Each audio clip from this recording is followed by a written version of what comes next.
마태복음 20장 20절에서 28절 말씀 제가 봉독해 드리겠습니다. 그때에 세베대의 아들의 어머니가 그 아들을 데리고 예수께 와서 절하며 무엇을 구하니 예수께서 이르시되 무엇을 원하느냐 이르되 나의 이 두 아들을 주의 나라에서 하나는 주의 우편에 하나는 주의 좌편에 앉게 명하소서.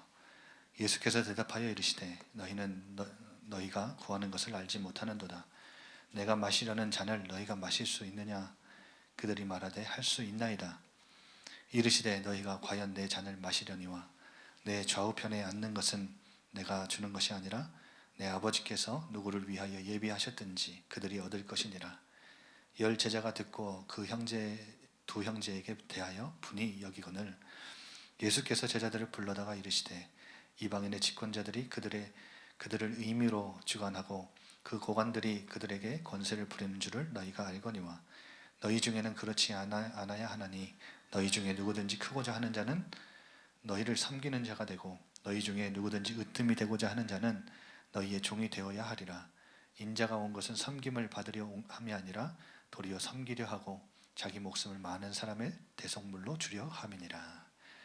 아멘. 반갑습니다. 정말 반응이 없네요. 어느 정도 예상은 하고 예상은 하고 왔지만 예상보다 더 반응이 없는 것 같습니다. 찬양할 때도 이제 아마 처음이니까 그러시겠죠.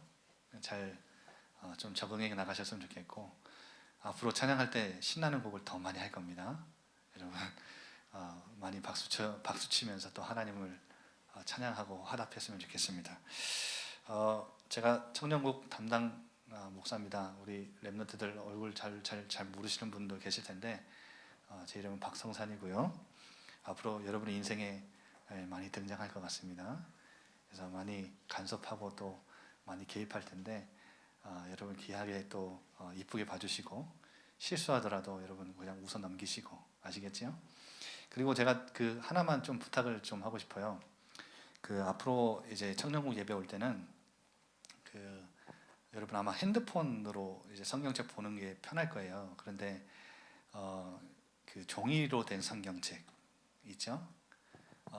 노트는 안 가지고 오셔도 돼요. 뭐 적을 게 별로 없을 거고 종이로 된 성경책만 가지고 오시면 아마 말씀 듣는데 그렇게 불편함은 없을 겁니다. 왜냐하면 제가 이제 주특기가 뭐냐면 성경 말씀 같이 찾고 같이 읽는 거예요. 그래서 성경만 있으면 여러분 말씀 목사님 뭘 말하려고 하는지 여러분 아마 이해가 되실 겁니다. 꼭 종이로 된 성경책 꼭 예배 나오실 때 좀 챙겨 오셨으면 좋겠습니다. 여러분 그 2022년 첫 청년국 예배인데 무엇을 기대하고 오셨어요? 여러분 신앙생활에서 최대 악이 뭔지 아십니까? 신앙생활 하는데 여러분 이거 갖고 있으면 여러분의 영적인 시야가 어두워지고요. 이거 잘못 가지고 있으면 여러분이 하나님 앞에 간구하는 기도도 잘못된 기도가 나와요. 여러분 신앙생활의 최대 악은 저는 이거라고 생각해요. 저는 오늘 이거 얘기할 거거든요. 그게 뭐냐면 잘못된 기대예요. 잘못된 기대. 여러분 예수님의 공생의 기간 동안에 주변에 가장 가까이에 있었던 사람들 세 종류의 사람이 있어요. 첫 번째가 종교 지도자들이에요. 바리새인, 서기관, 그리고 유대인들 종교 지도자들이 그 주변에 많이 있었는데 여러분 아시다시피 이들은 예수님을 잡아 죽인 사람이었죠. 그렇죠? 근데 예수님을 잡아 죽이는 그 계기가 뭔지 아십니까? 저 인간 예수가 메시아가 아니라는 거예요. 자기들이 기대했던 메시아랑은 전혀 다른 모습이기 때문에 잡아 죽인 거예요. 여러분 두 번째 예수님 주변에 있었던 두 번째 종류 사람이 누구냐면 무리들이에요. 무리들.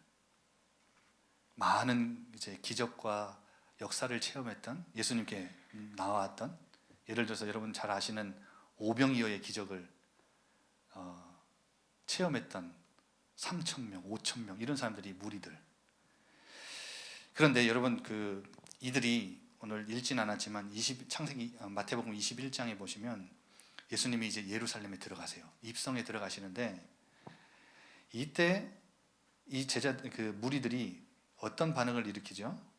21장 8절에 보면 겉옷을 길에다가 펴고, 그리고 어떤 사람들은 나뭇가지를 떼어다가 길에다가 펴요. 이게 어떤 행동이냐면 군대 장관이 전쟁을 하고 개선 장군으로 돌아올 때 그 인물을 추앙하는 행위예요. 그러니까 그 인물을 존중하는 행위고 높여드리는 행위인 거죠. 여러분, 예수님을 그렇게 생각했어요. 예수님은 예루살렘에 왜 입성하셨죠? 십자가에 핍박을 당하시고 수치를 당하시고 십자가에 못 박히기 위해 오셨어요. 그런데 이 무리들은 예수님이 마치 개선 장군인 것처럼 잘못된 기대를 하고 있었던 거예요. 막 예수님을 추앙해요. 막 높여드려요. 그런데 여러분, 예수님이 그 종교 지도자들에게 끌려다니면서 신문을 받으시는데 아무 말도 못해요. 바보 같은 거예요. 그래서 여러분, 오늘 21장에는 예수님이 예루살렘에 입성하실 때는 막 추앙하고 막 높여드렸다가 나중에는 어떻게 하죠? 이 무리들이 어떻게 해요? 돌변해버려요. 종교 지도자들이 예수님을 고발하니까 어떻게 해요? 죽이라고 외치는 사람들이 바로 이 무리들이에요. 완전 뒤바뀌었어요. 뭐 때문에 그렇게 된 거예요? 잘못된 기대를 하고 있었던 거예요. 그래서 잘못된 기대는 이렇게 무서워요. 신앙생활 하는데 이 잘못된 기대 하나가 들어왔더니 사람들을 이렇게 돌변시켜요. 그리고 세 번째 종류의 사람이 누군지 아세요? 바로 오늘 본문에 나오는 제자들이에요. 예수님과 가장 가까이 있었던 사람들. 근데 여러분 다 아시죠? 제자들이 예수님 핍박당할 때 어떻게 했어요? 어떻게 했어요? 다 도망갔어요. 한 명도 안 남았어요. 여러분, 이때 당시에 유대 종말론에 메시아라고 하는 개념이 이 모든 이들에게 잘못 들어가 있었던 거예요. 어떻게 들어가 있었냐면, 메시아는, 그리스도는 하나님의 신적 통치의 대리자로서 지금 우리를 압제하고 있는 이 로마 제국을 물리치고 우리를 구원할, 그러니까 이스라엘 민족을 신원하고 저 압제자들을 결박할, 물리칠 왕으로 생각했던 거예요. 그런 영웅으로 생각했던 거예요. 그래서 여러분, 팔레스타인의 지역에서 이스라엘의 주권이 회복된 나라, 지상 왕국을 세우는 자로 생각했던 거예요. 그러니까 여러분, 예루살렘으로 들어가는 게 얼마나 이들에게 희열이 있었겠어요. 얼마나 큰 기대가 있었겠어요. 근데 여러분, 오늘 제자들의 이 잘못된 기대를 말씀드리고 싶은데, 오늘 본문을 이해하려면 앞에 스토리들을 조금 이해하고 있어야 돼요. 제가 간단하게 설명을 좀 드릴게요. 여러분, 베드로가 그 가이사랴 빌립보 지방에 마태복음 16장에 나오죠. 인자가 누구라 하느냐 물었을 때 예수님께 이렇게 대답해요. 주는 그리스도 살아계신 하나님의 아들이십니다. 엄청난 고백이죠. 이때 어떻게 해요? 바요나 시모나, 내가 복이 있다. 엄청난 칭찬을 해주시죠. 엄청난 축복을 해주세요. 그런데 그 뒤에 이어서 16장 21절에 예수님이 순환당할 것을 처음으로 예고하세요. 예수님은 이것 때문에 오셨고, 예수님의 사역의 절정이 바로 수치와 모욕을 당하시고 십자가에 못 박히시는 거였는데, 베드로는 고백은 했는데 어떻게 알고 있었던 거예요? 예수님의 순환을 예고하자마자 안 됩니다. 그래서 이때 예수님이 베드로를 책망하세요. 뭐라고 책망하시냐? 사탄아, 내 뒤로 물러가라 이래요. 그러니까 여러분, 그 제자들 무리 가운데 베드로가 막 수제자로 떠올랐어요. 그런데 사탄아, 내 뒤로 물러가라, 이 예수님께 책망을 받은 사건 때문에 어떻게 되는 줄 아세요? 제자들 사이에서는 저 베드로라는 사람이 이 수제자의 위치를 확보한 게 아니구나. 저 사람도 내려올 수 있겠구나. 그리고 나서 여러분, 마태복음 17장에 보면, 그 바로 다음 장에 보면 예수님이 베드로와 두 제자를 더 변화산에 데리고 가세요. 예수님이 변하신 모습을 보여주시죠. 그런데 참 재미있는 게 예수님이 베드로를 책망하시고 나자마자 베드로와 두 제자를 함께 세 명을 데리고 가세요. 그 두 아들이 누군지 아세요? 오늘 본문에 나오는 세베대의 두 아들이에요. 누가 유력한 거예요 지금? 베드로가 수제자의 자리에 예수님의 우편에 딱 앉아가지고 장관직을 하나 자리를 차지할 줄 알았는데 책망당했어요. 근데 그 다음에 산으로 데려가시는데 세 명만 데려가시네. 그 세 명 중에 두 명이 누구예요? 오늘 나오는 세베대의 두 아들이에요. 누구의? 야고보와 요한이에요. 그리고 19장에 보면 19장 27절부터 30절에 보면 베드로가 주님을 따를 때 우리 제자들은 무엇을 얻습니까? 이 질문에 예수님이 이렇게 대답하세요. 12 보좌에 앉아서 이스라엘의 12지파를 심판할 것이다. 이런 약속을 주시는데 서열은 정해주지 않으셨어요. 그러니까 제자들은 예수님의 좌우편에 앉을 자리가 지금 누가 될 것인가, 누가 높은 자리에 설 것인가, 이게 굉장한 관심사였던 거예요. 그런데 여러분 오늘 20절부터 읽었죠? 17절부터 19절 보세요. 예수님이 이렇게 말씀하시죠. 세 번째로 자신의 순환, 아까 말씀드린 대로 그리스도의 사역의 절정, 그 십자가에 죽으시고 부활하실 굉장한 이 사역을 설명하세요. 그런데 세 번째 설명하신 거예요. 첫 번째 설명할 때는 베드로가 항변했죠. 두 번째 설명할 때는 제자들이 근심했다고 나와요. 그런데 오늘 19절에는 뭐라고 나와요? 아무것도 안 나와요. 제자들은 아예 이제 그리스도의 그 십자가에서 고통당하실 것이라는 그 이야기가 그냥 이제는 귀뚱으로도 듣지도 않는 거예요. 헛소리로 들은 거예요. 근심하지도 않아요. 예루살렘으로 다가가면 다가갈수록 예수님은 자신이 고통당하고 수치를 당하고 모욕을 당하고 침뱉음 당하고 우리를 위해 채찍질 당하시고 그 그리스도의 사역의 절정 십자가에서 피를 쏟아서 우리를 인류를 구원하실 계획을 갖고 가고 계시는데 가면 갈수록 제자들은 영적인 시야가 더 어두워지고 있어요. 아예 예수님의 사역에는 관심이 없어요. 어디에만 관심을 두고 있어요? 예수님의 양옆에 앉을 자리만 관심을 두고 있는 거예요. 예수님이 예루살렘에 입성하시고 이 땅에 이 팔레스타인 지역에 로마를 물리치고 우리 예루살렘 이스라엘 나라를 주권 그 회복하면 좌우편에 누가 앉을지 그 자리가 지금 너무나 욕심이 나는 거예요. 여러분, 그래서 세베대의 아들의 어머니가 오늘 20절에 등장하죠. 예수님께 나와서 절해요. 예수님이 절하면서 무언가를 구하니까 너 무엇을 원하니?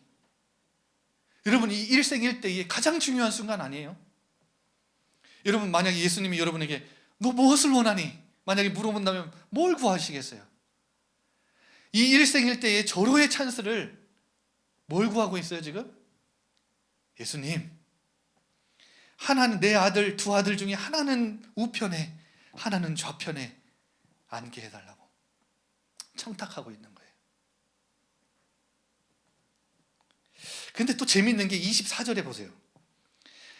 이 두 제자의 어머니가 청탁을 했잖아요. 24절에 10 제자가 이 두 형제가 어머니를 앞세워서 청탁한 것을 듣고 어떻게 해요? 분노하는 거예요. 여러분, 10 제자가 왜 이 이야기를 듣고 분노했는지 아세요?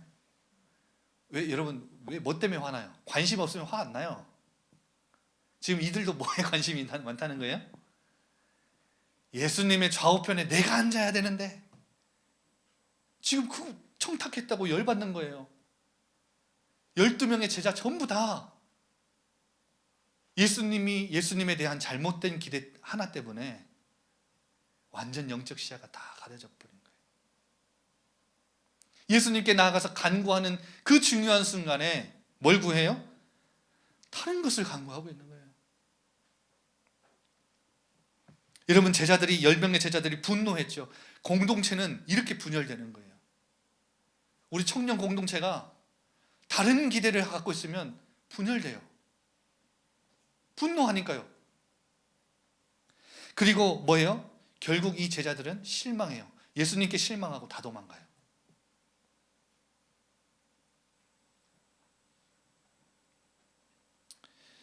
여러분, 저는 오늘 여러분의 기대를 바꾸고 싶어요. 제가 오늘 첫 예배를 준비하면서 우리 청년들의 기대를 바꾸고 싶다. 그래서 제가 오늘 이 말씀 준비했어요. 여러분, 우리 청년들이 첫 예배고 첫 시작인데 버려야 될 잘못된 기대가 있어요. 저는 청년국 맡게 될 것이라고 이게 좀 이런 교육자들 안에서 얘기가 나올 때 처음 딱 들었을 때 박사성 목사가 좀 청년국 좀 맡아봐. 얘기 딱 들었을 때 저 처음 딱 든 생각이 뭔지 아세요? 잘해봐야지. 잘할 수 있어. 경험 있잖아. 내 목사 된 지 벌써 십몇 년인데 할 수 있어.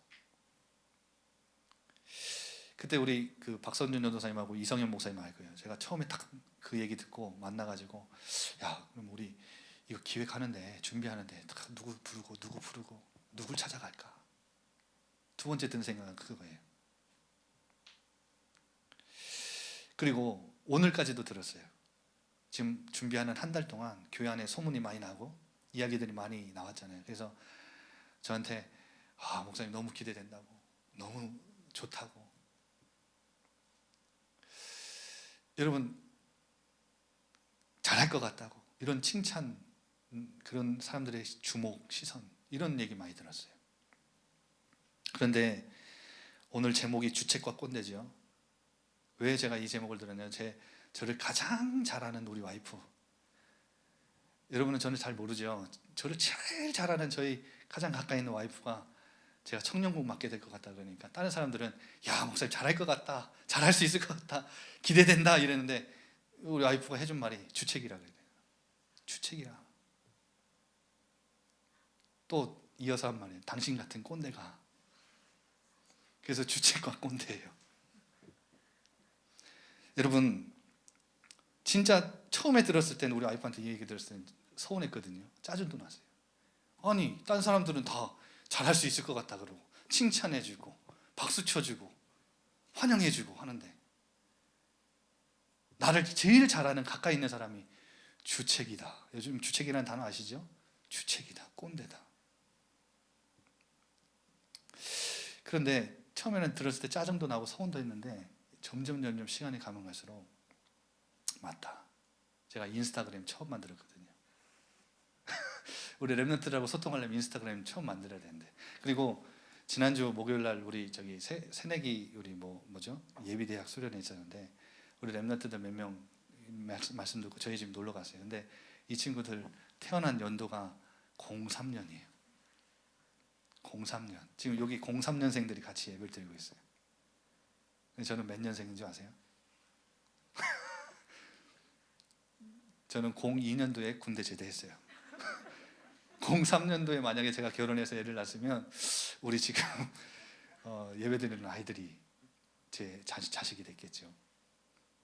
81년생이에요. 벌써 81년생? 계산 딱 되는 사람은 나이가 좀 있는 사람이고 막 한참 계산하고 있는 사람들은 아마 젊은 친구들일 거예요. 그러니까 여러분, 나이차 제가 준비하면서 우리 랩런트들 그 데이터 이렇게 준비하잖아요. 나이차도 너무 많고 인스타그램도 저 처음 해가지고 어디서 뭘 하는지도 모르겠고 준비 과정에서 여러분 조직을 세우고 계획서도 쓰고 그리고 소그룹 나무지기 준비하고 다 준비하는데 계속해서 나로 하여금 엎드릴 수밖에 없었던 단어가, 엎드리게 했던 단어가 바로 주책과 꼰대라는 단어예요. 성사야, 넌 안 돼. 너가 할 수 있다고? 넌 할 수 없어. 경험, 지식, 그거 아니야. 잘못된 기대를 내려놓게 만든 단어가 바로 주책과 꼰대라는 단어예요. 뭔가 일을 하다 보면 잘 풀리잖아요. 잘 풀릴 때는 뭔가 좀 되겠다, 이런 기대감이, 다른 기대감이 막 내 안에 막 들어오려고 할 때마다 저는 아니야, 넌 주책이야, 넌 꼰대야. 자수하는 겁니다. 저 꼰대라고. 넌 주책이야, 너 꼰대야. 이 두 단어가 저로 하여금 계속 엎드리게 만들고 계속 그 기대감을 멈추게 만들고. 여러분 어떻게 생각하세요? 교역자가 바뀌면 된다, 시스템이 바뀌면 된다, 그리고 여러분 조직이 새로워지면 된다, 뭐 대학부와 청년부가 통합해서 사람이 많아지면 된다, 여러분 정말 그렇게 생각하세요? 여러분 제발 부탁인데 저에게 기대하지 마시고 어디 리더에게 기대하지 마시고 다른 사람에게 기대하지 마세요.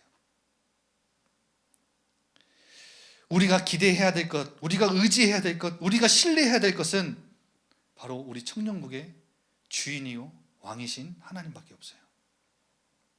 여러분 그분만을 기대하고 그분만을 신뢰하고 그분만을 의지했으면 좋겠어요. 그래서 여러분 잘못된 기대를 올바른 기대로 바꿨으면 좋겠어요.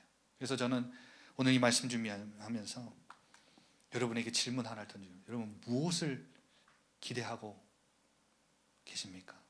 여러분 뭘 기대하면서 살고 있어요? 누구에게 여러분 기대를 걸고 있어요? 무엇에 기대를 걸고 살고 있나요? 여러분 내 수준, 내 능력, 지식, 경험, 힘 이런 것들 의지하고 여러분 기대하고 있나요? 이제 신년 새해 된 지 이틀밖에 안 됐어요. 여러분 그 신년에 뭐 해보겠다고 지금 결심하신 분들 계시죠? 아마 내일이 한계일 거예요. 작심삼일. 우리는 새해 맞이 결단을 해보고 결심해봐도 작심삼일밖에 안 되는 인생이에요. 그런데 나를 의지한다고요? 아니 3일밖에 안 가는, 아무리 의지를 굳혀봐도 다져봐도 3일밖에 안 되는 인생을 어떻게 의지합니까? 그런 인생을 의지하는 것이 불쌍한 인생 아닙니까? 여러분 나는 아무것도 아니기 때문에 나에게 기대하지 말고 나에게 의지하지 말고 우리가 기대하고 우리가 의지해야 될 분은 바로 내 안에 계신 그리스도, 완전하신 그리스도. 우리 아까 앞에 찬양했지요? 영원히 우리를 목마르지 않을 샘물로 채우시고 은혜를 주시고 우리에게 자비와 긍휼을 베푸시는 우리 주님 되신 예수 그리스도, 우리 아버지 되신 하나님만을 의지해야 하고 그분만을 기대해야 돼요. 그래서 여러분 청년국이 앞으로 예배 나올 때, 그리고 여러분이 우리가 함께 사역하고 할 때 이 예배 가운데 임재하실 하나님, 그리고 말씀으로 우리 가운데 거하실 하나님, 그리고 우리에게 나타내시고 드러내실 자기 자신을 보여주실 하나님을 기대하고 그분께만 소망을 뒀으면 좋겠어요. 그분만을 의지했으면 좋겠어요. 그분만을 기대했으면 좋겠어요. 이제까지 은혜로 이끄신 신실하신 아버지가 앞으로 2022년도 우리를 신실하게 이끌어 가실 것입니다. 여러분 마지막 결론을 이렇게 맺고 싶어요. 제가 주책과 꼰대라는 이 단어를 가지고 청년국을 준비할 때 계속 나로 하여금 잘못된 기대를 올바른 기대로, 하나님께 기도하는 그 기도로, 엎드릴 수밖에 없는 그 기도로 바꿨던 그 단어들, 혹시 여러분 그런 사건들 있으세요? 여러분 그걸 마주하신 분들 계세요? 혹시 수능 본 랩런트들은 혹시 본인이 점수를 얻었는데 이제 원하는 대학에 못 가는 뭐 그런 상황이 있을 수도 있어요. 그건 내 한계잖아요. 그렇죠? 그리고 혹시 건강, 취업, 그리고 뭔가 국가고시 뭐 시험 보는 거, 그리고 인간관계, 돈, 가정, 부모, 이런 모든 상황들 속에서 여러분으로 하여금 나에게 전혀 기대에 걸지 못하게 만드는 단어나 사건들이 있어요. 여러분 그게 거기에 은혜가 있고 그게 축복이에요. 왜냐? 나에게 한계 있는 나에게 기대를 걸지 못하게 하기 때문에. 무한하시고 전능하신 하나님께 기대를 걸도록 우리의 눈을 돌리기 때문에. 여러분 잘못된 기대는 신앙생활의 악입니다. 저에게 기대하고 조직에 기대하고 시스템에 기대를 걸면 아마 여러분 반드시 실망하는 날이 올 겁니다. 누구에게 기대를 걸자고요? 우리 하나님께. 여러분 인생에도 개인에게도 적용해 보세요. 안 되는 걸 자꾸 느끼게 하는 여러분 단어나 사건이 있어요? 나는 너무 무력하고 여러분 한계의식을, 실패의식을 느끼게 하는 그런 단어나 사건이 있으세요? 그럼 거기에 은혜가 있다는 거예요. 그게 하나님의 축복입니다. 그래서 제가 오늘 이 찬양을 가지고 여러분과 함께 찬양하고 또 하나님 앞에 헌금했으면 좋겠어요. 주님의 사랑 없으면 나는 아무것도 아닙니다.